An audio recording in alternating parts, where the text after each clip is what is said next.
महाराज जी, हम लोग सनातनी हैं तो सनातन की इस खूबसूरती को बखूबी जानते हैं, लेकिन आज वो लोग कहाँ गए जो सनातन को खत्म करने की बात क्या करते थे। न वहाँ जाति दिख पड़ रही है और न वहाँ कुछ सनातन मिटता हुआ दिख रहा है। मैं कहता हूँ अगर उस समय रसखान होते जो कृष्ण भक्त हैं, तब हम ये प्रश्न नहीं कर रहे होते। कई बार लोग कहते हैं कि ये साधु लोग सबको एक ही में तौल देते हैं, ये सब एजेंट हो गए हैं भारतीय जनता पार्टी, आदित्यनाथ जी के। क्या आज उत्तर प्रदेश के प्रधान लोक सेवक अगर ऐसे नहीं होते तब भी महाकुंभ की यही दिव्य और भव्य अवस्था होती? तो क्या हम ये समझ लें कि आज सनातन का डंका पूरे विश्व में बज चुका है? सनातन तो सत्य है, विदेशी क्या देशी क्या, एलियंस भी कहीं होंगे तो एलियंस को भी सनातन। अब ये बात पर कंट्रोवर्सी हो सकती है कि देखिए बाबा को, अनपढ़ बाबा। कुछ लोग ये भी सवाल उठाते हैं कि देखिए कितना खर्चा कर दिया। मैं धन्यवाद देता हूं फिर से योगी आदित्यनाथ जी को, भारत सरकार को, कि आपने बहुत कम पैसा खर्च किया, आपको थोड़ा और खर्च करना चाहिए था।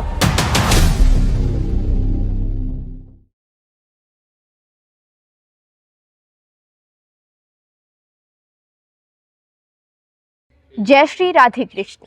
वृंदावन की इस पावन धरा से मैं सपना दानो आप सभी का स्वागत करती हूं हमारे चैनल NMF न्यूज पर। आज मैं आपके सामने एक ऐसा साक्षात्कार लेकर आई हूं जब पूरे विश्व में ये कहना गलत नहीं होगा कि महाकुंभ के जरिए सनातन धर्म की गूंज सुनाई दे रही है। ऐसे में सौभाग्य मेरा कि आज मेरे साथ मौजूद हैं परम पूज्य सदगुरु रितेश्वर महाराज जी, जिनके साथ हम महाकुंभ से जुड़े तमाम मुद्दों पर बातचीत करेंगे। सबसे पहले तो बहुत बहुत स्वागत है महाराज जी आपका हमारे चैनल पर। श्री राधे। महाराज जी, वैसे तो आप किसी परिचय के मोहताज नहीं हैं, लेकिन मैं चाहूंगी कि हम महाकुंभ पर बात करें उससे पहले आप हमारे दर्शकों को बताएं कि कौन है परम पूज्य सदगुरु रितेश्वर महाराज जी और वो सनातन के लिए क्या कुछ भूमिका निभा रहे हैं। देखिए, यही प्रश्न एक बार हनुमान जी से लंका में रावण के दरबार में की गई थी। वाल्मीकि रामायण में आता है। रावण पूछता है, कहते कपे कौन हो तुम, बताओ। तो हनुमान जी चक्कर खा गए, बोले अरे मुझसे पूछते राम कौन है तो मैं बता देता, 9 दिन की कथा कर देता। मैं कौन हूँ, मैंने तो आज तक सोचा ही नहीं। हनुमान तो मेरा नाम है। हनुमान, जिसने मान का हनन किया उसको हनुमान कहते हैं। हनुमान उसको कहते हैं जिसकी चिन तोड़ दी थी इंद्र के वज्र ने, उसको बोलते हैं हनुमान, जिसकी ठुड्डी टूटी हुई है। अच्छा, अंजनी पुत्र हूँ तो कई बार मैं और आया हूँ, तब दूसरी माताएं मेरी थी, मेरा परिचय क्या होगा। तो उन्होंने माता सीता से प्रार्थना किया। माता सीता ने उनको एक चूड़ामणि दी थी कि माता अब तो मेरी प्रतिष्ठा दांव पे लग गई और मैं भगवान के पास से आया हूँ, अब मेरी प्रतिष्ठा बचाओ। माता ने कहा हमको गुरु बनाओ। कहा मैं आपको गुरु मानता हूँ, बताइए। तो माता सीता ने उनको प्रबोध दिया और जब प्रबोध दिया तो हनुमान जी ने कहा, दासो हम कौशलेंद्रस्य, मैं दास हूँ भगवान श्री राम कौशलेंद्र का। तो मेरा परिचय, मैं भी दास हूँ भगवान का। दूसरा, रावण बड़ा साइकोलॉजिकल इफेक्ट से उनसे दूसरा प्रश्न करता है, अच्छा आर यू स्लेव, तुम दास हो। मैं सोचा बड़े बलवान हो, अक्षय कुमार को मार दिया, अशोक वाटिका उजाड़ दी, हम सोचे हिंद केसरी हो गए, कहीं के बड़े राजा हो गए, नौकर निकला, दास निकला। तो हनुमान जी फिर फंसे, माता ये तो बहुत प्रतिष्ठा ले रहा है। बोला देखो, तुम रामदूत बन करके आए हो, ये तुम्हारे स्किल की परीक्षा ले रहा है और आज तुम्हें उत्तर देना पड़ेगा। बोला माता जी बताइए। फिर माता सीता ने उनको प्रबोध दिया तो हनुमान जी ने दोनों मुट्ठियां ऐसे ऊपर करके कही, सुन रावण, तू काम का दास, तू चाम का दास, तू नाम का दास, तू दाम का दास, तुझसे तो अच्छा मैं श्री राम का दास। दास तो बनना ही पड़ेगा सबको, चाहे तो मनी के लिए बनेगा, चाहे अपने प्रोफेशन के लिए बनेगा, चाहे पैशन के लिए बनेगा, चाहे फैशन के लिए बनेगा, लेकिन दासता तो उन परम सत्ता श्री राम, जिनको हम ब्लिसफुलनेस कहते हैं, जिनको हम आनंद कहते हैं, आनंद कंद भगवान, उनके दास। तो मेरा परिचय बस इतना ही है कि ये एक 70 साल के लिए भी बॉडी में बोलता हूँ, मुझे तो पता नहीं कि 70 सेकंड के बाद भी रहूंगा कि नहीं, ये खबर नहीं है, लेकिन जब तक हूँ ये बॉडी इस फॉर्म में है और परमात्मा जिस कार्य में मुझे लगा रहे हैं मैं उनकी धारा में बह रहा हूँ। मैं बहुत विशेष प्रयत्न नहीं कर रहा हूँ, वो जिस धारा में लगा रहे हैं सनातन संस्कृति के लिए, मैं सनातन संस्कृति में जीता हूँ, उसके लिए बोलता हूँ। सनातन धर्म में मैं आचरण करता हूँ, उसके लिए मैं जीने का प्रयत्न कर रहा हूँ। सत्य को रिवील करने के लिए मैं इस जीवन के अंतिम क्षण तक प्रयत्न करता रहूंगा। एक स्टूडेंट रहूंगा, हमेशा हमेशा एक शिष्य की तरह कोशिश करता रहूंगा और यूनिवर्स के सत्य को जानूं और जानकर लोगों को दे सकूं, जिससे लोगों की मुश्किलें और कम हो जाएं, लोग अच्छे से जी सकें। तो ये काम मैं कर रहा हूँ। बाकी मुझे सचमुच इतना पता नहीं कि मैं क्या मेरी पदवी है, क्या मेरा पोस्ट है, कुछ समझता उतना नहीं। तो अच्छा लगता है कि जिसके लिए जी रहा हूँ आनंद में हूँ और उस आनंद का प्रसार हो रहा है। और आपका धन्यवाद है कि आप इस आनंद के प्रसार में हमारी सहभागिनी जैसी बनती हैं, सहयोग करती हैं कि करोड़ों लोगों तक आपने इसको पहुंचाया, लाखों लोगों तक पहुंचाया। तो मैं सनातन के लिए काम कर रहा हूं और Sanatan means truth, blissfulness, nothing else. तो उस ब्लिसफुलनेस के लिए, आनंद के लिए और सत्य के लिए काम कर रहा हूं, उसको रिवील कर रहा हूं और वो करता रहूंगा। महाराज जी, इन दिनों हर तरफ हम जब जहाँ भी बात करते हैं, चाहे वो हमारे आस पड़ोस है या फिर जो भी लोग हमसे मिलते हैं, तो अक्सर यही कहते हैं कि महाकुंभ में जाकर कैसा लगा। यानी कि हर तरफ चर्चा जो है महाकुंभ की हो रही है। वैसे तो महाकुंभ 6 साल बाद अर्धकुंभ आता है, उसके बाद 12 साल बाद कुंभ आता है, लेकिन जब 144 साल बाद ये महाकुंभ आया है तो ये कैसे खास है और इसका महत्व क्या है? देखिए, पहले तो इसके जो भी पौराणिक तथ्य हैं शास्त्र के, वो सभी लोग जानते हैं कि कैसे अमृत की बूंदें छलकी और फिर क्या हुआ।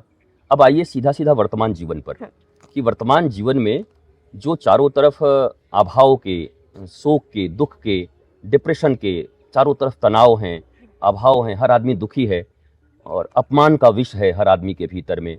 रिलेशन को लेकर के बड़ी प्रॉब्लम्स चल रहे हैं, इकोनॉमी की प्रॉब्लम चल रही है लोगों के भीतर में, मान पद प्रतिष्ठा की, सब कहीं ना कहीं अभाव चल रहा है।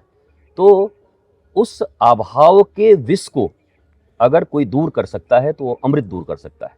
और ये महाकुंभ अमृत पाने का जगह है, अर्थात ज्ञान अमृत। वहाँ वैसे वैसे साधु संत ऋषि, ऐसे ऐसे धर्मज्ञ, श्रुतज्ञ, वेदज्ञ और ऐसे महान आत्माएं वहाँ पर विचरण कर रही हैं कि अगर भूल से भी कोई कुंभ चला गया, और कहते हैं ना कि भूल से टकरा गए, किसी से टकरा गए तो बात बन जाएगी। अर्थात वहाँ जलते हुए दीपक हैं, प्रकाशित दीपक हैं। हमारा दीपक भले बुझा हुआ हो, अगर हम पहुँच गए और किसी के पास से गुजर गए और हवा उसी समय चली, कृपा की वायु, और तो हमारे भी बाती जल जाएंगे और हमारा भी अंतः प्रकाश हो जाएगा। तो हम वहाँ जा रहे हैं अंतः प्रकाश के लिए। विज्ञान का काम है बाहर का विकास करना, यंत्रों का विकास करना, और आध्यात्म का काम है अंतर में प्रकाश देना। विज्ञान अपना काम कर रहा है और आध्यात्म अपना काम कर रहा है। इन दोनों के बीच जो खाई है, इस खाई को जिन लोगों ने पैदा किया, जिनको मैं एविल कहता हूं, वो लोग, जिन लोगों ने हमारे यूथ्स को बहकाया, अरे विज्ञान की बात करो, साइंस की बात करो, ये सब ढोंगी पाखंडी लोगों के बीच कहां फंसे हो। तो आपको अगर साइंस, विज्ञान, ज्ञान और आध्यात्म का संगम देखना हो तो आप गंगा, यमुना और सरस्वती, महाप्रयाग के उस तट पर चले जाइए, तो आपको सब कुछ दिख जाएगा। आधुनिक टेक्नोलॉजी दिख जाएगी, आधुनिक और अत्यंत प्राचीन मनुष्य आपको दिख जाएंगे। वो करोड़ों वर्ष की जो विधा मनुष्य के भीतर आज भी ऋषियों के भीतर है, उसके वाहक आपको दिख जाएंगे।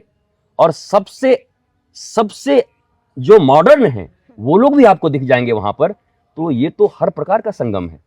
और आप संगम शब्द का पूरा अगर मैं कहूँ कहीं पर घटना घटती है तो यही घट रहा है। विश्व की हर चीज, यूनिवर्स की हर चीज आपको मिल जाएगी। आप ढूंढने क्या गए हो, आप सोच के जाना कि आपको क्या खोजना है, वहां पर मिल जाएगा आपको। तो इस दिशा से हम इस महाकुंभ को देखते हैं, महासंगम को देखते हैं। ये एक अवसर है, केवल हम नहीं कह सकते कि ये भीड़ है, भाड़ है, ऐसा नहीं कह सकते।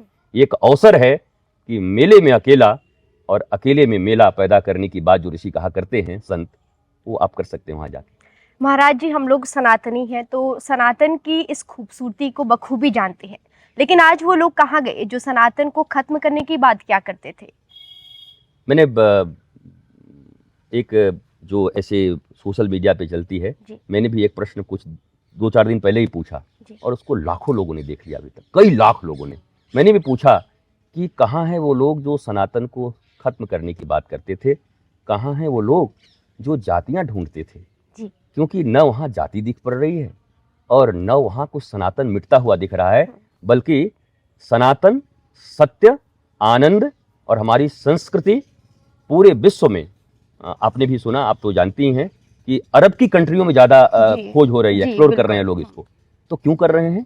इसका मतलब सनातन की सुगंध, खुशबू तो अरब तक पहुंच रही है, पता नहीं कुछ लोगों तक क्यों नहीं पहुंच रही, पर हम उनके लिए शुभकामना करते हैं कि उन तक भी पहुंचे और उनकी ये भ्रांति मिटे और वो भी अपने जीवन को आनंदित बनाए, विद्वेष और शत्रुता बांटने की बजाय इस महाकुंभ में जाकर देखें कि मिलन कैसा होता है। यहाँ सब भेद मिट जाते हैं, सब दूरियां मिट जाती हैं और मनुष्य आनंद के तल पर होता है, चेतना के उच्च स्तर पर जाने की संभावना बनी रहती है। तो उन लोगों को वहाँ आके देखना चाहिए। मैं तो निमंत्रण दूंगा कि सबको जाना चाहिए, किसी फायदे के लिए ही जाएं, पर फायदा वहाँ हो जाएगा। जो भी फायदे के लिए जाना चाहते हैं हो जाएगा, सबको जाना चाहिए। महाराज जी, इससे पहले कुंभ तो पहले भी लगे, लेकिन एक वक्त ऐसा भी था साल 2013 जब इस हिंदू के महापर्व की जो है बागडोर एक गैर हिंदू को सौंप दी जाती है। मैं इशारा किस तरफ कर रही हूँ शायद आप भी समझ रहे होंगे, अखिलेश यादव की सरकार, और तब आजम खां को इसकी जिम्मेदारी सौंप दी गई थी कुंभ की। क्या कुछ कहना चाहेंगे? देखिए, उस समय उनकी जनता एक मत दे के सरकार बनाती है। सरकार में अपने यहाँ एक विधान है कि मुख्यमंत्री सब कुछ होते हैं। फिर मुख्यमंत्री ये तय करते हैं कि ये डिपार्टमेंट किसको दिया जाएगा। उनके सरकार में उस समय जनता ने उनको मत दिया था और उनकी सरकार थी, उनके मंत्री थे, उन्होंने अलग अलग कार्य किसको दिए।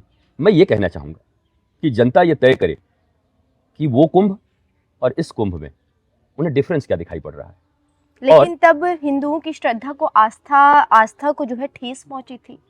मुझे लगता है इतना अगर मैं केवल सत्य की बात करता हूँ, अगर आप मेरे से पूछेंगे तो मैं अगर केवल सत्य की बात करता हूँ तो कहूँगा मनुष्य मात्र के लिए ही मेरे हृदय में प्रेम है और ये सनातन ही कहता है।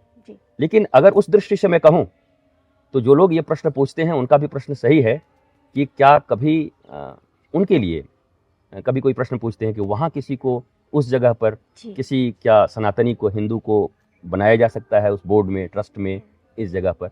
ये तो विचारणीय। अभी आपने तिरुपति का भी जो कांड देखा था, तो ये भी तो सत्य है ना, तथ्य तो ये भी है।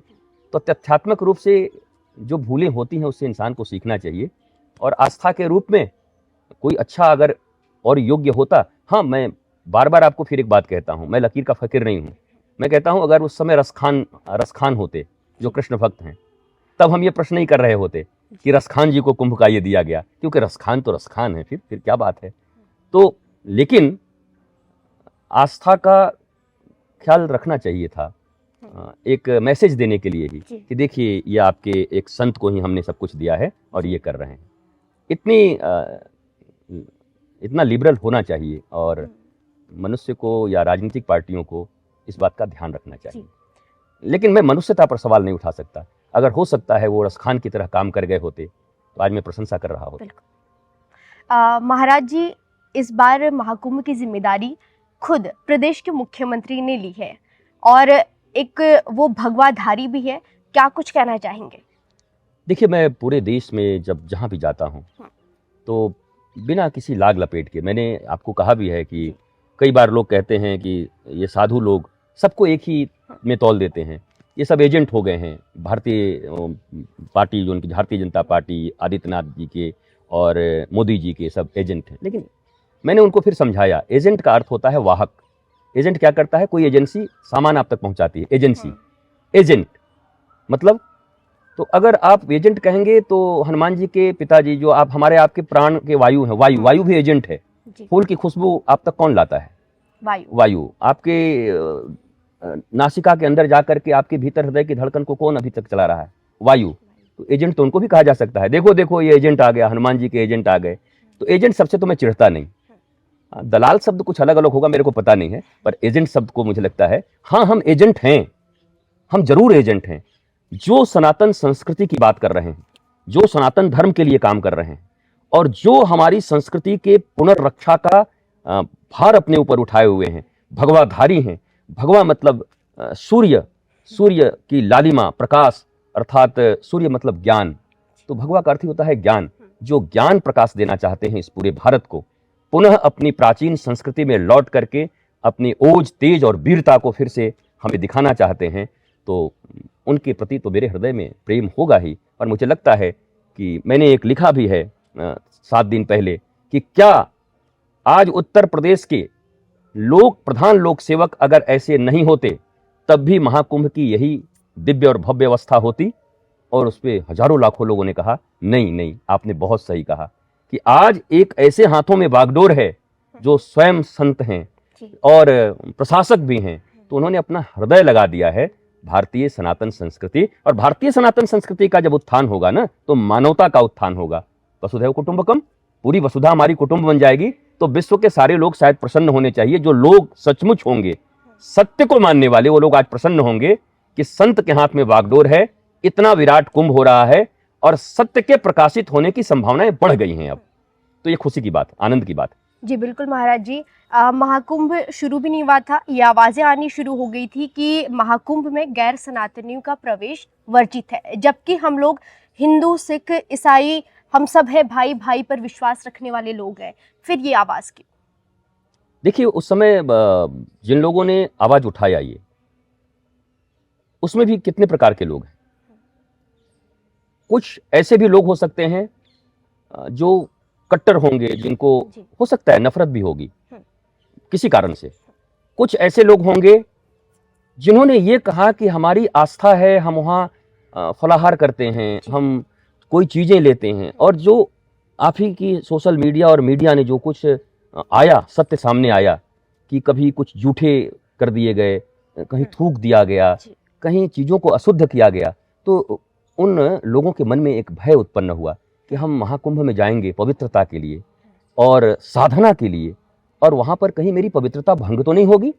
तो उन्होंने, कुछ लोग इसके लिए भी सवाल उठाए होंगे, तो मैं तो उनका समर्थन करूंगा कि ऐसी घटनाएं, क्या थूका हुआ चीज खाना सही है? जो ये कुकृत्य करते हैं, जो ऐसे कुकर्म करते हैं, वो चाहे कोई भी लोग, हिंदू, मुस्लिम, सिख, ईसाई, कोई भी हो, और जो ज्यादा करते होंगे वो कुकर्म कर रहे हैं, उनको चेतना चाहिए कि ऐसे कर्म, आप चीजों को थूक दे रहे हैं, उसमें कुछ और मिला दे रहे हैं, तो ऐसे लोगों के लिए तो बैन होना ही चाहिए।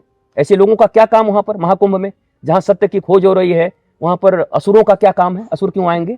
दूसरी बात यह है कि परंतु कोई रसखान आना चाह रहा होगा, तो रसखान को कैसे रोकेंगे?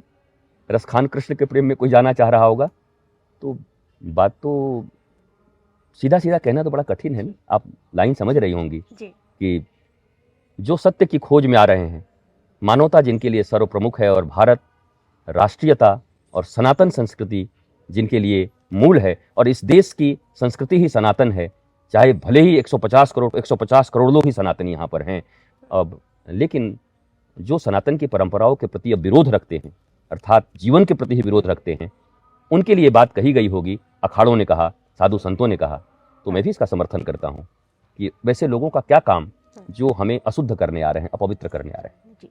इन दिनों देश में जो है सनातन बोर्ड की मांग की जा रही है, तमाम तरह की खबरें सामने आ रही है, कितना उचित है? आपको क्या लगता है, क्या वाकई सनातन बोर्ड का गठन होना चाहिए? अगर हाँ तो क्यों? देखिए, मैं प्रबल समर्थक रहा हूँ। मैंने कहा, अयोध्या में 10 साल पहले पूरी प्रेस कॉन्फ्रेंस, पूरी देश की मीडिया थी, तब हमने इस बात को कहा कि सनातन बोर्ड का निर्माण भारत सरकार को करना चाहिए, क्योंकि हमारी विद्या पद्धति अगर नहीं बदली, मैकोले की शिक्षा पद्धति रह गई, तो हम, यही मैकोले ने कहा था कि ये शरीर से आज़ाद हो गए हैं पर मानसिक गुलाम है हमारे, देसी मुर्गी बिलायती बोल, इनको हम फंसा के रख दिए हैं। ये सब ऐसी विद्या इनको दे दिया है हमने, ऐसी शिक्षा पद्धति दे दी है कि ये पढ़ पढ़ के भी नौकर बनेंगे, नौकरी के लिए मरते रहेंगे, ये केवल नौकर बनेंगे, मालिक ये कभी नहीं बन सकते। पर हमारी विद्या ने हमको क्या सिखाया था? सनातन विद्या ने, सा विद्या या विमुक्त, ये विद्या वो है जो मनुष्य को मुक्त करती है, लिबर्टी प्रदान करती है, स्वतंत्रता देती है, मालिकत्व देती है। हमारे यहाँ अहम ब्रह्मास्मि शिवोहम, इस भावना के हम लोग थे, और हमको केवल नौकरियों में उलझा दिया, हमें नौकर बना दिया, हमें एकदम छोटा सा। अरे नौकर बनना मतलब काम करना बुरी बात नहीं है, काम करेंगे, कोई मंत्री होगा, कोई राजा होगा, कोई सैनिक होगा, कोई सामान बेचेगा, कोई, सभी करेंगे काम। लेकिन आज आपकी शिक्षा का एकमात्र उद्देश्य क्या है? जॉब, केवल और केवल एम्प्लॉयमेंट के लिए शिक्षा ले रहे हैं आप, और किसी चीज के लिए ले रहे हैं? नहीं ले रहे हैं। तो केवल एम्प्लॉयमेंट के लिए शिक्षा दी जाए, जबकि वो शिक्षा, केवल एम्प्लॉयमेंट ही आपका सबसे बड़ा समस्या है। तो महात्मा बुद्ध तो राजा के बेटे थे, उनको कौन सी समस्या हो गई थी? कि चले गए ध्यान करने के लिए। तो एम्प्लॉयमेंट तो केवल समस्या नहीं हो सकती, अर्थात उस अवस्था पर पहुंचने पर भी वो सारी समस्याएं आपके भीतर बनी रहेंगी, वो मनोरोग बना रहेगा, वो अभाव बना रहेगा, वो स्कार्सिटी बनी रहेगी, वो मन का विचलित होना बना रहेगा, आप डिप्रेशन में पड़े रहेंगे। तो उस परम चीज के लिए विद्या क्यों नहीं दी जा रही है? मैंने यही कहा था, एक विद्या होती है जीविका की विद्या, एक होती है जीवन की विद्या। ये 20 साल पहले से मैं आज कहता आ रहा हूं, दो धाराएं हैं विद्या की, एक जीवन की विद्या, एक जीविका की विद्या। हमारे देश में पहले क्या होता था, इस राष्ट्र में, जब गुरुकुल में बच्चों को ले जाते थे तो कहते थे देखो यहां पर तुम्हें जीविका की भी विद्या मिल जाएगी, एम्प्लॉयमेंट भी मिल जाएगा, क्योंकि सारी कलाएं सिखा दी जाएंगी। 64 कलाएं हैं, भगवान ने हमारे श्री कृष्ण ने 64 कलाएं सीखी थी। कला में यही तो है सब, कारपेंट्री भी है, वो भी कला में आता है, संगीत भी है। ये जितनी चीजें दुनिया में आप देखती हैं, जितना भी इन्वेंशन हो रहा है और जितना होगा, वो 64 कला के अंदर में है, उससे ऊपर कुछ नहीं है। तो उसकी विद्या तो हमारे यहाँ दी जाती थी। तो वहां कहा जाता था कि यहाँ जीविका की भी विद्या दी जाएगी, पर सावधान, केवल जीविका की विद्या लेके मत निकलना, गुरुदेव भगवान से जीवन की विद्या लेके निकलना, ताकि जीविका के साथ साथ जीवन जीने की कला भी तुमको प्राप्त हो जाए। पर बाद में क्या हुआ, गुलामी के काल में हमसे केवल जीविका की विद्या हमें दे दी गई। उनको पता था कि भारत विश्वगुरु सदा रहेगा अगर इनके पास जीवन की विद्या रहेगी, सनातन की विद्या रहेगी। तो उन लोगों ने साजिश करके हमारे सनातन के उस पोर्शन को हटा दिया। आप जरा सोचिए, जर्मनी जो वर्ल्ड इकोनॉमी में नंबर 2 कंट्री है, वहां पर हजारों स्कूल संस्कृत के हैं और 14 यूनिवर्सिटी संस्कृत कंपलसरी कर दिया गया। भारत में अभी तक कंपलसरी नहीं किया गया। जर्मनी, अच्छा इंजीनियर सब कहां से पैदा होते हैं ज्यादा? जर्मन टेक्नोलॉजी है। जहां टेक्नोलॉजी है, जहां इंजीनियर्स हैं, उन्होंने संस्कृत के भाषा को समझ लिया कि इसके कोड को जब तक डिकोड नहीं करेंगे तब तक हमारा देश आगे नहीं बढ़ेगा। और जहां ये जन्म लिया, जिस देश में, हम आज भी संस्कृत को पोंगा पंडित कह देते हैं। ये कौन सी भाषा है? जबकि ये अब साबित हो गया कि संस्कृत से इनलार्ज लैंग्वेज कुछ इस दुनिया में है नहीं। बड़ी, वो कंप्यूटर के लिए भी सबसे सुरक्षित लैंग्वेज वही है।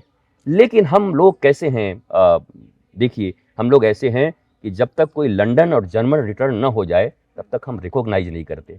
हम बाबा हैं ना, अगर हम केवल भारत में ही घूमते रह गए और लंदन नहीं गए तो हमको भी लोग नहीं मानेंगे। गुरुजी लंदन रिटर्न है, गुरुजी ऑस्ट्रेलिया रिटर्न है, गुरुजी जर्मन रिटर्न है, तब लोग मानते हैं। भारत जो विश्व का गुरु था, भारत की जो गरिमा थी, उसको बेच दिया।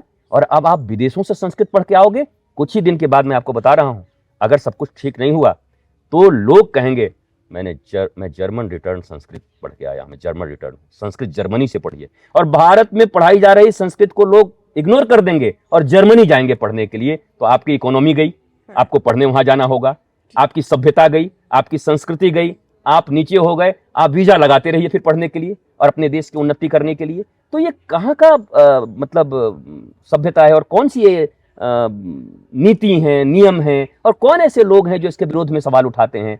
मैं तो टेक्नोलॉजी की बात कर रहा हूं, साइंस की बात कर रहा हूं, मैं बात कर रहा हूं इटर्नल इंजीनियरिंग की बात कर रहा हूं। फिर भी पाखंडी ढोंगी कह देते हैं, और पता नहीं बस ये भगवा देखने से चिढ़ जाते हैं। वो कुछ खोजना नहीं चाहते इनके भीतर में। आप जब प्रश्न करेंगी तभी तो आपको उत्तर मिलेगा। आप हमसे फिजिक्स के विषय में प्रश्न करेंगे तो मैं फिजिक्स का उत्तर दूंगा। मैं केमिस्ट्री, फिजिक्स, मैथमेटिक्स, जियोलॉजी, मैं सब पढ़ा हुआ हूं तो मैं इसका उत्तर दूंगा। परंतु ये सब चीजें तो बहुत बहुत साधारण चीजें हैं। सबसे बड़ी विद्या है आध्यात्म की विद्या। मैं how to live a blissful life, मैं शांत कैसे रहूंगा, आनंदित कैसे रहूंगा, हमारा राष्ट्र कैसे उन्नत होगा। मुझे लगता है सनातन बोर्ड की मांग इसके लिए की गई थी, और सनातन बोर्ड अगर बनता बरसों पहले तो ये शिक्षा हमें उपलब्ध हो जाती, गुरुकुलम हमें मिल जाते। या तो भारत में सीधा सीधा सनातन बोर्ड बना दिया जाए जहां से सनातन संस्कृति की सारी चीजें अलाउड कर दी जाएं, या तो भारत में एक civil code, common civil code बना दीजिए। और ये पता है कॉमन सिविल कोड भी आएगा तो चूंकि हम सनातन राष्ट्र के हैं तो सनातन सभ्यता ही होगी, और हमारे संविधान में भी सनातन के लिए सब कुछ है। जो जो चीजें हैं भी उसको लागू नहीं की गई हैं, आप ठीक से कर देंगे तो उसमें सनातन के, मैं संविधान के साथ हूं, आप संविधान को ही पूरा लागू कर दो ना। अब अंतिम प्रश्न आपसे है, मैं आपसे पूछता हूं, मनुष्य के लिए संविधान बना है या संविधान के लिए मनुष्य बना है? मनुष्य के लिए संविधान बना है। अब आपसे एक प्रश्न करता हूं, धर्म के लिए मनुष्य बना है कि मनुष्य के लिए धर्म बना है? मनुष्य इज इंपॉर्टेंट, तो सब कुछ मनुष्य के लिए बना है। तो वो चीजें जो मनुष्य को सत्य से परिचित करा सकती हैं, मनुष्य को आनंद दे सकती हैं, डिप्रेशन से मुक्त कर सकती हैं, मनुष्य के अंदर में गौरव का बोध दे सकती हैं, मनुष्य को विश्वगुरु होने का भाव दे सकती हैं, उनको लागू क्यों नहीं कर रहे हैं? उनकी मांग क्यों नहीं होनी चाहिए? हम ये बात कहते हैं तो हमें कहते हैं आप कट्टर हो। हम काहे को कट्टर हैं? हम दृढ़ हैं, डेडिकेटेड हैं। हम कट्टर नहीं है, कट्टर फट्टर नहीं है। कट्टरता हमारे भीतर नहीं है, दृढ़ता हमारे भीतर में, इच्छा शक्ति है, संकल्प है कि ये काम होना चाहिए, वर्ल्ड के लिए अच्छा है, ह्यूमैनिटी के लिए अच्छा है। सनातन इज इक्वल टू ह्यूमैनिटी। लेकिन इस बीच ये भी तो सवाल उठता है कि सनातन बोर्ड की जब बात की जाती है, उसके गठन की बात की जाती है, तो ये भी कहा जाता है कि अगर सनातन बोर्ड बन गया तो क्या सनातन बोर्ड बनने के बाद क्या वक्फ बोर्ड को और ज्यादा मान्यता प्राप्त नहीं हो जाएगी? वो ज्यादा मजबूत नहीं हो जाएगा? अब आपने, जैसे मैंने कहा, आप भी डिकोड कर रही हैं, तो आप अगर डिकोड कर रही हैं तो मैं खोल दे रहा हूं। इस देश को किसी बोर्ड की जरूरत नहीं, लेकिन जब आपने बनाया है, किस आधार पर बनाया आपने? एक किसी समुदाय के लिए आपने वक्फ बोर्ड बना दिया, भारत की आधी संपत्ति उसमें चली गई, जमीनें वहां चली गई। तो आज हमने इसलिए मांग किया है कि या तो हमें भी दे दो सनातन बोर्ड, और न फिर चिंतन करो 140 करोड़ भारतीयों के लिए एक जैसा नियम बना दो। फिर तो आपने डिकोड कर लिया, और डिकोड होना भी चाहिए। या तो सनातन बोर्ड आप बना दीजिए, और मैं कह रहा हूं चैनल पर आपके, या तो सनातन बोर्ड बनाइए अगर उनको आपने दिया है, और नहीं तो हमें नहीं चाहिए सनातन बोर्ड। आप फिर भारत का एक बोर्ड बनाइए जो 140 करोड़ भारतीयों को विश्वगुरु बना करके रखा था। सनातन संस्कृति जिसकी मूल संस्कृति थी, वो एक बोर्ड बनाइए, संविधान के तहत बनाइए, और वो संविधान लागू करिए, वो संविधान दीजिए, अमेंडमेंट्स कीजिए उसमें, और अमेंड भी करने की संविधान के लिए बोलते हैं तो लोग कहते हैं ये लोग संविधान खा जाएंगे, हम ही को बोलते हैं संविधान खा जाएंगे। मैं सबसे ज्यादा संविधान को मानता हूं, बहुत प्रेम करता हूं। संविधान में जो चीजें हैं उनको लागू कर दीजिए, और आपको लगे कि उस समय में वो चीज बनाया गया था, अब उसकी उपयोगिता नहीं है, उसको आप हटा दीजिए। अब आज के एज के अनुसार ये चीज जरूरत है। अरे पहले आप नीम का दातुन करते थे, आप पेस्ट लेकर के आज करे जा रहे हैं। पहले आप पता नहीं कैसे कैसे कपड़े आपके पास थे, आज पहले टेक्नोलॉजी कैसे आपके पास थी, आज नई नवीन टेक्नोलॉजी उपयोग। तो संविधान में क्या परिवर्तन नहीं होना चाहिए? विधान नियम क्या बदलने नहीं चाहिए जीवन में? कुछ ये संविधान बदलने आ गए हैं। अरे संविधान तो रोज बदलना चाहिए, मनुष्य के अकॉर्डिंग होना चाहिए, अकॉर्डिंग टू दिस एज होना चाहिए। इस एज में क्या चाहिए? पहले रथ से भगवान श्री कृष्ण गए, और आज अगर भगवान श्री कृष्ण अर्जुन को महाभारत के लिए लेकर के जाते, अगर आज भगवान श्री कृष्ण आ जाए तो रथ से जाएंगे कि राफेल से जाएंगे? राफेल से जाएंगे। तो रथ से राफेल की यात्रा आपने की है, तो संविधान में भी संशोधन बहुत सारे होने चाहिए, और होकर सनातन संस्कृति के अनुरूप, ह्यूमन आइडियोलॉजी के अनुसार, और ब्लिसफुलनेस के लिए, सत्य के लिए संविधान बना करके सबके लिए दिया जाए। ये जाति पाति भेद भाई लड़ा रहे हैं लोग, ये सब लड़ा करके मार देंगे, मनुष्यों को खत्म कर देंगे। मनुष्य को खुद समझना है 70 साल के इस जीवन में भेदभाव से ऊपर उठ करके मुझे ऐसी जिंदगी जीनी है कि पूरे विश्व के लिए मैं आदर्श बनूं, और विश्व हमसे सीखने आए। भारत के पास पूरी दुनिया सीखने आती थी, आज भारत के 13 लाख स्टूडेंट वीजा के लिए नंबर लगाए हुए हैं। आपको जानकर आश्चर्य होगा, न्यूजीलैंड, कनाडा, अमेरिका, और वहां के राष्ट्राध्यक्ष ऐसे ऐसे करते हैं। इसलिए मैंने सनातन विश्वविद्यालय की बात की कि सनातन विश्वविद्यालय और सनातन शिशुशाला और सनातन गुरुकुलम जब बनेगा तो हम केवल जीविका की विद्या नहीं ले रहे होंगे, बल्कि जीवन की वो सुप्रीम विद्या भी ले रहे होंगे जिसके द्वारा हम विश्वगुरु बने थे। इसलिए सनातन विश्वविद्यालय का निर्माण भी जरूरी है। सनातन बोर्ड नहीं बनाना आपको, तो वक्फ बोर्ड को भी आप फिर खत्म ही कर दीजिए, भारतीय बोर्ड बना दीजिए। जी बिल्कुल महाराज जी, इस वक्त जो है सोशल मीडिया का दौर है, और तमाम तरह की वीडियो जो है सोशल मीडिया पर दिखाई देती है। और मैं खुद महाकुंभ में गई थी, और वहाँ पर कई मुझे विदेशी लोग मिले जो बिना किसी संकोच के जो है मंत्र कह रहे हैं, किसी मंत्र का उच्चारण कर रहे हैं। तो क्या हम ये समझ लें कि आज सनातन का डंका पूरे विश्व में बज चुका है?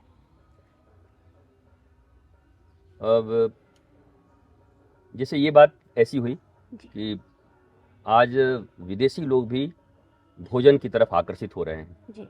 भोजन तो सबके लिए जरूरी है शुरू से।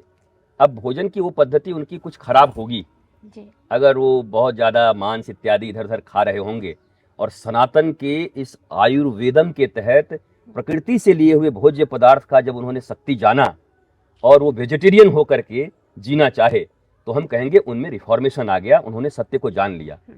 तो सनातन तो सत्य है, विदेशी क्या, देसी क्या, एलियंस भी कहीं होंगे तो एलियंस को भी सनातन। अब ये बात पर कंट्रोवर्सी हो सकती है कि देखिए बाबा को, अनपढ़ बाबा, अनपढ़ नहीं हूं मैं, आपको ट्यूशन पढ़ाऊंगा, मैं बार बार बोलता हूं, फिजिक्स, केमिस्ट्री, जियोलॉजी, मैथमेटिक्स सब मैं आपको पढ़ाऊंगा। तो आज सबको ये बात माननी पड़ेगी, सनातन सभ्यता सबको अपनानी पड़ेगी। क्यों? सनातन सभ्यता ही सत्य है। तो सत्य को अपनाए बिना आनंद कैसे आपको मिलेगा?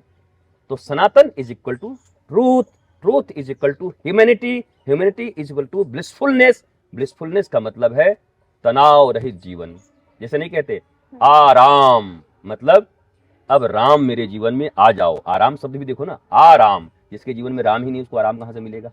तो राम ही सनातन है, कृष्ण ही सनातन है, वो सनातन से जुड़ेंगे। विदेशी लोग, रशियन लोग को देखिए कैसा विशुद्ध मंत्र पढ़ रहे हैं, उनके प्रोनाउंसिएशन बिल्कुल एकदम ऐसा लग रहा है जैसे ब्रीड ही वही हो, जैसे वो अनुवांशिक गुण कहते हैं ना, जबकि वो हमारे भीतर होना चाहिए था। एक मल्लाह का बेटा, केवट का बेटा, वो जल्दी तैरना सीख सकता है। क्यों? कि उसके भीतर में वो हेरिडिटी है। और ऐसे ही हर आदमी की हेरिडिटी के अनुसार वो चीजें सीखता है। तो भारत की हेरिडिटी में तो केवल सनातन है, और केवल सत्य है, और केवल प्रेम आनंद है, शौर्य है, वीरता है। हम सीखना चाहें तो 2 मिनट में सीख लें। जब विदेशी लोग इतने मेहनत करके सीख ले रहे हैं और हम आप अभी बैठे हुए हैं, तो ये दुर्भाग्य का बात है। हम जल्दी सीख सकते हैं और फिर विश्व गुरु हो सकते हैं। और पूरा विश्व का आकर्षण सनातन की ओर है। लोग सनातनी हो रहे हैं क्योंकि उन्हें आनंद चाहिए, और आनंद सनातन में ही। महाराज जी, महाकुंभ को लेके एक और सवाल करना चाहूंगी। अभी का कुंभ जो पहले कुंभ लगे, अब का कुंभ कैसे अलग है? चाहे वो धार्मिक मान्यताओं के अनुसार हो, चाहे वो शासन प्रशासन के द्वारा जो है वहाँ पे जो मैनेजमेंट किया गया है उसके अनुसार हो, क्या कुछ कहेंगे? जी, आपने बहुत अच्छा प्रश्न किया। क्योंकि अगर कोई पूछता सिर्फ ये कि पहले के कुंभ में और आज के कुंभ में क्या अंतर है, तो जिसकी जितनी समझ होगी, जो रबड़ी खाने गया होगा, रबड़ी ज्यादा मिल रहा होगा अच्छे अच्छे स्टॉल पे, तो बोलेगा आज बहुत बढ़िया है, अब रबड़ी बहुत मिल रही है। किसी को लगता बहुत अच्छा, लाइट की व्यवस्था बहुत अच्छी है, किसी को मिलता घाट बन गए हैं बहुत अच्छा, नाव बहुत अच्छा मिल जा रहा है, टेंट काफी अच्छे हो गए, 5 स्टार हो गए हैं। परंतु बहुत सारे लोग होंगे बोलेंगे मेरे जीवन में जिस चीज को लेकर तनाव था, मैं ऐसे संत से मिला जा करके कि मेरे जीवन के तनाव को उन्होंने दूर कर दिया, उन्होंने मुझे बता दिया सत्य क्या है, मैं क्यों इतना परेशान हूं, मैंने मृत्यु को ही पहचान लिया। तो हर दृष्टिकोण से ये महाकुंभ अलग है, मैं ये कह सकता हूं, और होना भी चाहिए। क्योंकि जैसे जैसे आप एडवांस एज में जाते हैं तो आप एडवांस होते हैं। पिता से पुत्र एडवांस होता है, पिता से पुत्र ज्यादा एडवांस होता है, क्योंकि पिता उस एज में थे, अब ये इस एज में है। कुछ नवीन चीजों को भी उन्होंने ऐड किया है। उस समय उन्होंने नवीन चीजों को ऐड किया था, मॉडर्न वो थे। 1970 का मॉडर्निटी क्या था? कपड़े के रूप में इतने बड़े बड़े कॉलर थे। आपकी मॉडर्निटी कुछ अलग होगी कपड़े की। तो वैसे ही एंशिएंट चीजें भी बदलती रहती हैं, मॉडर्न चीजें भी मॉडर्न तो वही है जो इस एज के अनुसार हमें सुविधा दे, इस एज के अनुसार हमें मनुष्य के जीवन को सार्थक रूप से जीने का हमें लाभ दे। तो बहुत कुछ अंतर है शासन के तौर पर, विज्ञान के तौर पर, साइंस का भी धूमधाम है वहां पर। आप देख ही रही हैं सब, कोई एरोस्पेस इंजीनियरिंग पढ़ के आ रहा है, कोई वैज्ञानिक बन के आ रहे हैं, कोई बहुत सारे लोग आ रहे हैं, पायलट हैं, बहुत प्रकार के लोग हैं।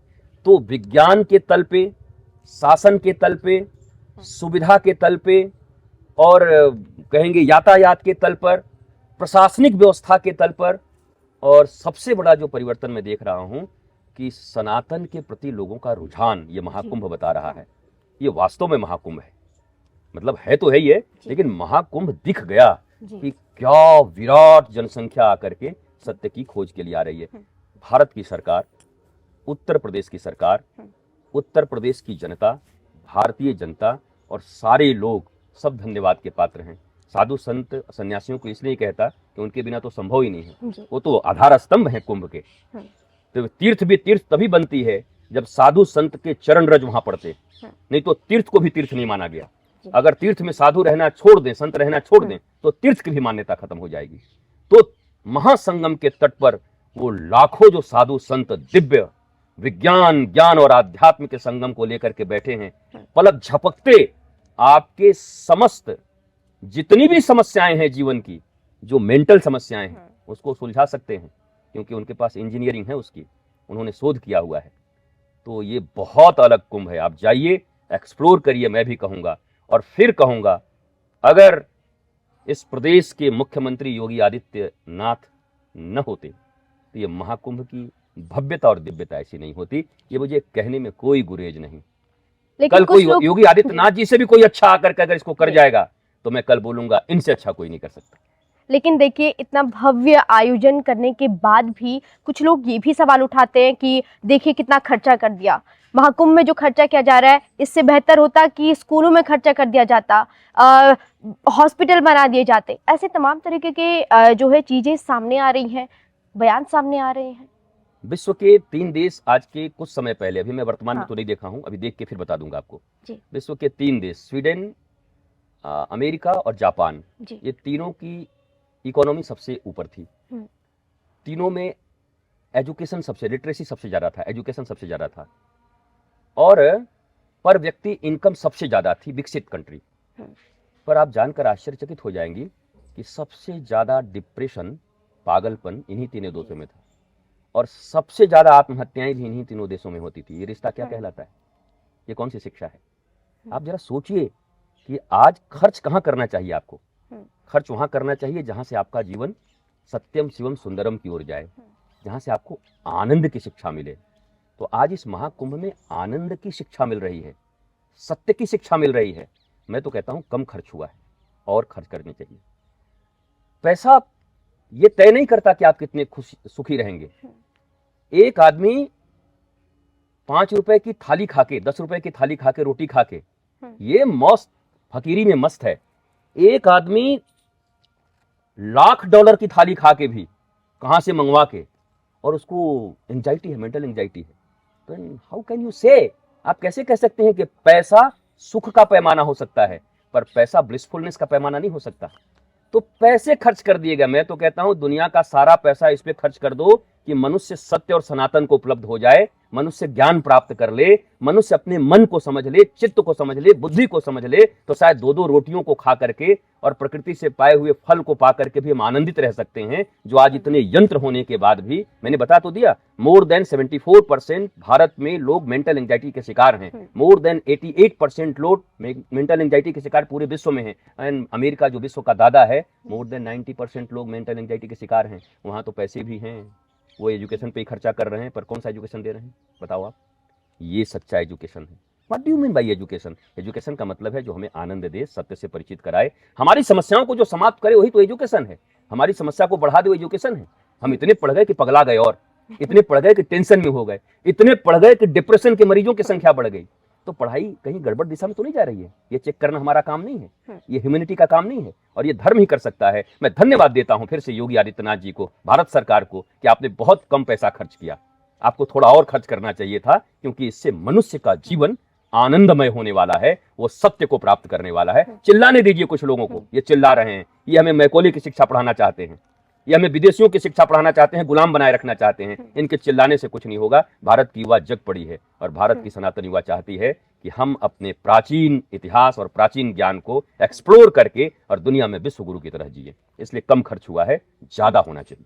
लेकिन महाकुंभ में जब एक सेक्टर में एक कुछ जगह पे जो है आग लगती है, तो ये कहा जाता है कि मैनेजमेंट की जो है, प्रशासन की, सरकार की पोल पट्टी खुल गई है, ये था आपका मैनेजमेंट। ऐसे शब्द जो है कहे जा रहे हैं, क्या कुछ कहना चाहेंगे आप इन? नहीं, ये तो जहाँ 40 करोड़ लोग आ रहे हैं, जहाँ 40 कोस में 40 किलोमीटर में इतनी बड़ी व्यवस्थाएं की गई हैं, उसमें कहीं मानवीय त्रुटि के कारण कहीं अग्नि लग गई, आग लग गई, या कोई सब कुछ होने के बाद भी संगम में कोई डूब गया, या कुछ होने के बाद भी कोई मोटरसाइकिल से जा रहा था और एक्सीडेंट हो गया, या नीचे जो लोहे के ये बिछे हुए हैं रेत पर, उससे किसी का कुछ कट गया और हम कहे कि क्या आपकी व्यवस्था थी? तो ये तो यही हो गया ना कि आपको तो बस ढूंढना ही है कि क्या निकालूं इसमें से। मतलब आप चिंतित हैं कि क्या कमी निकालूं, मुझे कुछ मिल नहीं रहा है। लेकिन एक चीज और कहूंगा कि इससे हमारी थोड़ी सावधानी भी बढ़ी है कि हम ऐसे काम न करें कि कहीं आग लग जाए। हमें सावधान होकर रहना है कुंभ में, और प्रशासन भी और ज्यादा तत्पर हो गया होगा। और जिन लोगों ने निंदा किया है, वो उन्होंने सहायता की है प्रशासन की और सरकार की भी, कि सरकार को अपनी थोड़ी सी निंदा सुन करके कहीं 1% भी कुछ कमी होगी तो उसको भी वो दूर कर देंगे। लेकिन आप एक बात बताइए, नियति को रोक सकती हैं क्या आप? डेस्टिनी को रोक सकती हैं क्या? बिल्कुल नहीं। ऊपर से अभी उल्का पिंड गिरने वाला होगा, कोई रोक लेगा क्या? आप पूरा बढ़िया खेत में अनाज पैदा कर सकते हैं, आप अच्छे जल दे सकते हैं, खाद दे सकते हैं, पर जिस दिन कल कटाई होनी है फसल की और रात में ओलावृष्टि इतना हो जाए तो कहाँ से टेंट लाओगे रातों रात? इतना हजारों एकड़ में टेंट लगा पाएंगे आप? ओलावृष्टि से मर जाएगा सब कुछ। तो प्रकृति एंड परमात्मा is more powerful than us. तो हमारी कितनी भी व्यवस्थाएं हो उसके बाद भी प्रकृति बहुत बलवान है और वो करना जो चाहती है वो होगा, बट हमें थोड़े अवेयरनेस और बढ़ाना चाहिए। महाराज जी, अक्सर ये देखा गया है जब जब कुंभ का आयोजन हुआ है तब तब एक साधु संतों द्वारा जो है एक अलग रणनीति बनाई गई है जो देश हित में है, लेकिन इस बार क्या फिर से यही सवाल पूछा जा रहा है कि क्या इस बार भी महाकुंभ में साधु संत एक ऐसी कोई रणनीति बनाएंगे जो देश हित में होगा? क्या यहाँ से हिंदू राष्ट्र की आवाज और ज्यादा गूंजने लगेगी? देखिए, पहले से ही जब से ये कुंभ होता है तब से कुंभ में कल्पवास होता था, आके लोग रहते थे। तो ऐसा नहीं कि केवल साधु रहते थे, हर पृथ्वी के कोने कोने के सम्राट, चक्रवर्ती सम्राट सब एक महीने क्या करने आते थे? साधुओं से सीखने आते थे कि हम अपने प्रजा का पालन और अच्छे से कैसे करें और कैसे लोगों को सुखी कर पाएं। तो ये तो प्रारंभ से होता आया है। आज भी वहाँ राजनेता भी जुड़ रहे हैं, वैज्ञानिक भी आ रहे हैं, अधिकारी भी आ रहे हैं, साधारण मनुष्य भी आ रहे हैं और साधु संत भी हैं। तो सभी सीखने ही आए हैं और साधु संत उच्च चेतना पे हैं, उनकी चेतना जगी हुई है, ऊर्जा से भरे हुए हैं। वो जब कोई रणनीति बनाएंगे और राजसत्ता उसको मानेगी तो निश्चित तौर पर उस राजसत्ता से लाभ आम सत्ता को होगा, आम जन को होगा। तो कौन नहीं चाहेगा कि हमारा लाभ हो? तो राजसत्ता के ऊपर भी धर्म सत्ता, आध्यात्म सत्ता है और धर्म सत्ता, आध्यात्म सत्ता प्रस्ताव बनाएगी सत्य, सनातन, सत्यम शिवम सुंदरम का, अच्छे प्रशासन का, और वो कुछ टिप्स देंगे राजनेताओं को, सत्ता को। सत्ता अगर सुन के चलेगी बड़ी अच्छी बात, नहीं तो साधु तो अपने मौज में है ही, सुनो तब भी ठीक, न सुनो तब भी ठीक, हम तो वही करने हैं, हम तो करते ही रहेंगे, हम तो लोगों को संदेश देते रहेंगे और लोगों के भीतर चेतना का प्रवाह बढ़ाते रहेंगे, उनकी ऊर्जा को और विराट करते रहेंगे, उनकी ऊर्जा को ट्रांसफर करते रहेंगे, ट्रांसफॉर्मेशन ऑफ एनर्जी करते रहेंगे। वो जो लोअर साइड में जा रही है उसको अपर साइड में ले जाने का प्रयत्न साधु संतों का होता है। इस कुंभ में भी साधु संतों का यही एकमात्र एजेंडा होगा, मुझे लगता है वो सब मिलकर के यही देने वाले हैं। तो ये थे हमारे साथ परम पूज्य सदगुरु रितेश्वर महाराज जी, जिन्होंने हमें अपना कीमती समय दिया और सनातन को लेकर और खास करके महाकुंभ से जुड़े तमाम मुद्दों पर बेबाकी से राय रखी। इसके लिए सदगुरु महाराज जी का बहुत बहुत धन्यवाद करते हैं और उम्मीद करते हैं कि आपको भी ये वीडियो बहुत ज़्यादा पसंद आई होगी। अभी के लिए नमस्कार।